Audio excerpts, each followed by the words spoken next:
તે ગરીબ બહુ તે બધા પગે લાગીને જતા રહે ને તોય ગુરુભાઈ એમને શાંતિ બે. તે એકવાર સાધુએ એને પ્રશ્ન પૂછ્યો કે ભાઈ તું કેમ બે?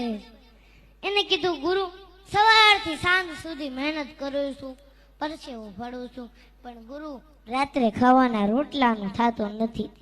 ગુરુ દયાળુ બહુ હતા. આંખ બંધ કરી અને આ માણાનું પ્રારબ્ધ જોયું. પ્રારબ્ધ મતલબ એનું ભાગ્ય જોયું. ભાગ્યમાં તો દેખાણું કે આની તો આખી જિંદગી દુઃખમય છે. આંખ ઉઘાડીને કીધું કે તારી તો આખી જિંદગી દુઃખમય છે, પણ જા 5 વર્ષ સુધી હું તને સુખી કરી શકું. પછી આની આ પરિસ્થિતિ થઈ જાય, બોલ તારે મંજૂર છે? એને કીધું કઈ વાંધો નહીં ગુરુ, પણ આ સુખ મળ્યા પછી દુઃખ બહુ વહમું લાગશે, વિચાર કરી લે. એને કીધું કઈ વાંધો નહીં, 5 વર્ષ તો સુખ મળશે. એને કીધું કઈ વાંધો નહીં ગુરુ, 5 વર્ષ મને સુખી કરો. અને ગુરુએ 2 હાથ માથે મૂક્યા હો, અને એટલું જ કીધું જા કાલથી તારા સુખના દિવસો ચાલુ, 5 વર્ષ સુધી તારે ત્યાં તન ખૂટશે નહીં, જા. અને જેવો જ ઘરે ગયો, બીજે જ દાડે એને વિચાર આવ્યો કે ઘરની અંદર વાસણો જરા કેવા વધારે છે, લાઈન વેચી દઉં, વેપાર કરું. કોઈ સાધુના આશીર્વાદ ફળી જાય ને તો કઈ પૈસાનું ઢગલો નથી કરી જતા, એ બુદ્ધિમાં ક્લિક થાય, અને બુદ્ધિમાં જે ક્લિક થાય ને એ સાચી પડે. ભગવાન બુદ્ધિ પ્રદાતા છે. અને ઓલાએ જે ધંધો ચાલુ કર્યો, ઓબલ ને ત્રોબલ ને એવો ધંધો એવા નાણાં ને કે માણા આગળ પાછળ ફરવા મળ્યા. નાણાં આવે એટલે માણા આવે. અને પૂછ્યું કે ભાઈ તારે લગ્ન કરવા? તો કે હા લગ્ન તો કરવા. કોકે છોકરી આપીને લગ્ન થઈ ગયા.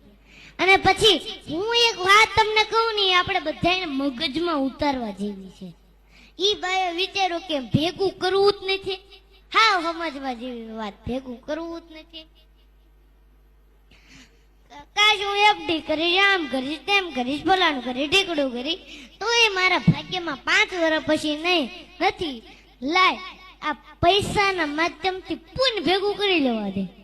મોટા મોટા સત્કર્મ કરાવે, કુવાઓ ખોદાવે, વાવું ગળાવે, જેમ ત્યાં અનેક ક્ષેત્રો ચાલુ કર્યા. સંતોને બોલાવી મોટા મોટા સત્સંગના પારાયણો કરાવ્યા. અને 5 વર્ષ પછી ઓલા સિદ્ધ સાધુ પાછા ફરતા ગામમાં આવ્યા, અને આખું ગામ પાછું ભેગું થયું. અને ઓલા તો ભાઈ આ ગુરુ ફેલા હતા, દોડતો આવ્યો, ધૂળમાં દંડવટ કરવા માંડ્યો. એને કીધું કેમ છે ભાઈ?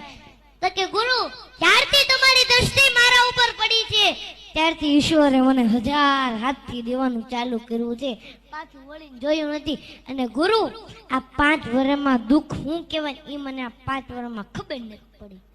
અને આ 5 વર્ષ કેમ જતા રહ્યા ઈ તને ખબર નથી પડી ગુરુ. અને કીધું તૈયાર થઈ જાજે, 2 દિવસ પછી તારા 5 વર્ષ પૂરા થવાના છે, અને જે પરિસ્થિતિ હતી ઈ જ ચાલુ થાય. એને કીધું કાંઈ વાંધો નહીં ગુરુ, આ 5 વર્ષમાં મારે જે કરવાનું હતું ને એ મેં કરી લીધું, પુણ્ય બહુ ભેગું કરવું છે.